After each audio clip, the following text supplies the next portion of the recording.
General वेसाम Sabra के मारे जाने के बाद से लेबनान बुरी तरह से भड़क गया है। लेबनान के राष्ट्रपति जोसेफ ऑन और प्रधानमंत्री नवाब सलाम ने इसे लेबनान की संप्रभुता और अंतर्राष्ट्रीय कानूनों का घोर उल्लंघन और जघन्य अपराध करार दिया है। लेबनान का कहना है कि उनकी सेना युद्ध से दूर है, फिर भी इजराइल जानबूझकर उनके हौसले तोड़ने के लिए संघर्ष विराम की कोशिशों के बीच ऐसे हमले कर रहा है। इजरायली डिफेंस फोर्सेस ने माना है कि हमला उन्होंने ही किया है, लेकिन उन्होंने इसे एक गलती या संदिग्ध गतिविधि का परिणाम बताया। इजराइल का कहना है कि वो इलाका एक एक्टिव कॉम्बैट जोन था। उन्हें इनपुट्स मिले थे कि हिजबुल्लाह वहां से हमला करने वाला है और वो गाड़ी बिना पूर्व तालमेल के संदिग्ध रूप से आगे बढ़ती जा रही थी। इजराइल ने कहा कि इस घटना की उच्च स्तरीय जांच की जा रही है। हिजबुल्लाह ने लेबनानी सेना पर हुए इस हमले की कड़ी निंदा की है और इसे अमेरिका इजराइल की दादागिरी बताया है। हालांकि हिजबुल्लाह ने ये भी आरोप लगाया कि लेबनान सरकार वॉशिंगटन के दबाव में आकर पूरी तरह से सरेंडर कर रही है, जिससे देश और ज्यादा असुरक्षित हो गया है। इस घटना के बाद हाल ही में अमेरिका की मध्यस्थता से हुए अस्थायी सीज फायर समझौते की भी पूरी तरह से टूटने का खतरा पैदा हो गया है और इजराइल ने दक्षिण लेबनान के कई और गांवों को अब तुरंत खाली करके नागरिकों को उत्तर की ओर जहरानी नदी के पार जाने का अल्टीमेटम दे दिया है। 48 घंटे में फिर होगा ईरानी हमला, CIA DIA की रिपोर्ट लीक। इधर एक और ताजा रिपोर्ट और लीक हुए खुफिया इनपुट्स के मुताबिक ईरान फिर से नए सिरे से हमला करने जा रहा है।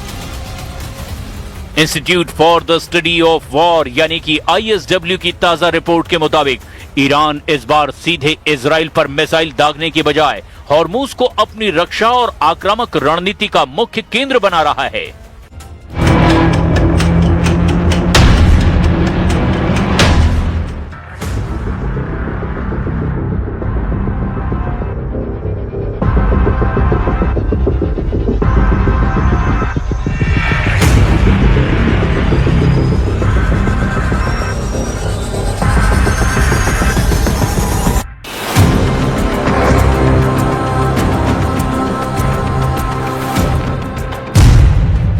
यूक्रेन पर इतिहास का सबसे बड़ा हमला, रूस ने उड़ाए चीथड़े।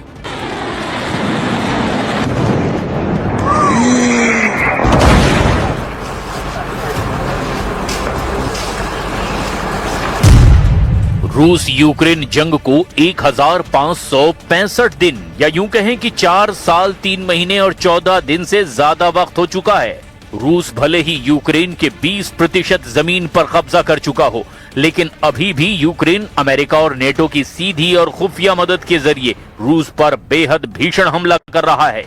सेंट पीटर्सबर्ग के पास रूसी नौसैनिक बेस पर जिस तरह से यूक्रेन ने तूफानी ड्रोन हमला किया, उसने पुतिन के तन बदन में आग लगा दी है। दावा किया जा रहा है कि रूस ने एक साथ 236 आत्मघाती ड्रोन से यूक्रेन के अलग अलग इलाकों पर हमले किए हैं, जिसने यूक्रेन के इलाकों के चीथड़े उड़ाकर रख दिए। इधर पुतिन ने ऐलान कर दिया कि अब कोई समझौता यूक्रेन से नहीं होगा और जब तक सभी टारगेट रूस पूरे नहीं कर लेगा, तब तक हमले नहीं रोकेगा।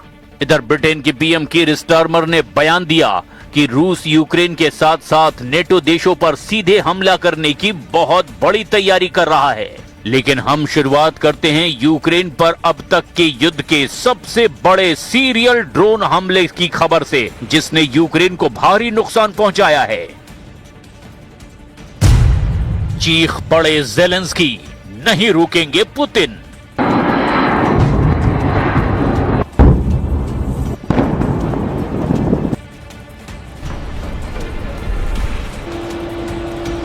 रूस और यूक्रेन इस वक्त एक दूसरे पर ताबड़तोड़ हमले करने में जुटे हैं।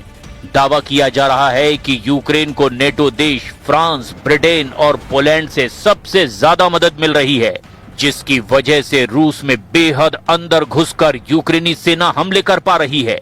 अगर पिछले 48 घंटों की ही बात करें तो यूक्रेन ने मॉस्को से लेकर के सेंट पीटर्सबर्ग तक रूस को जो तूफानी हमलों से भारी नुकसान पहुंचाया है, उसमें यूक्रेन के ड्रोन्स ने सीमा से 1000 किलोमीटर दूर सेंट पीटर्सबर्ग के पास रूसी बाल्टिक फ्लीट के मुख्य बेस क्रोनस्टैंड और नौसेना के 15वें शस्त्रागार को निशाना बनाया है, जिसके बाद से पुतिन ने रूसी सेना को खुली छूट दे दी है।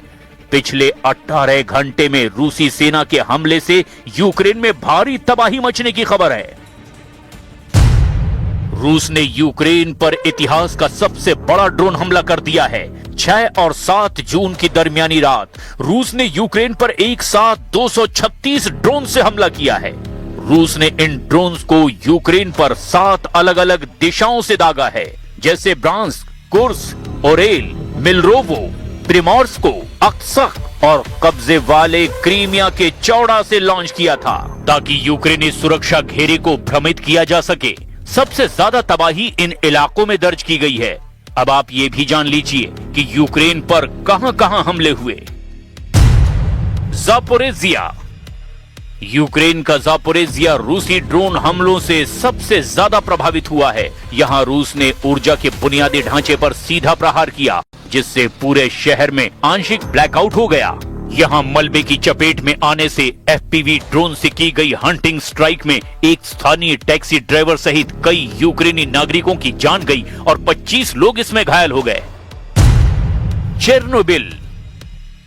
यूक्रेनी परमाणु एजेंसी के मुताबिक एक रूसी ड्रोन चेरनोबिल परमाणु ऊर्जा संयंत्र के पास इस्तेमाल हो चुके परमाणु ईंधन के स्टोरेज ब्लॉक की एक इमारत से जा टकराया। राहत की बात यह रही कि हमले के वक्त उस विशिष्ट कंटेनर बिल्डिंग में ईंधन मौजूद नहीं था, जिससे रेडिएशन का स्तर फिलहाल सामान्य और स्थिर बना हुआ है, लेकिन इमारत को काफी नुकसान हुआ है। ओदेसा। यूक्रेन के बंदरगाह शहर ओदेसा में रूस ने रिहायशी इलाकों और गैस पाइपलाइनों को निशाना बनाया।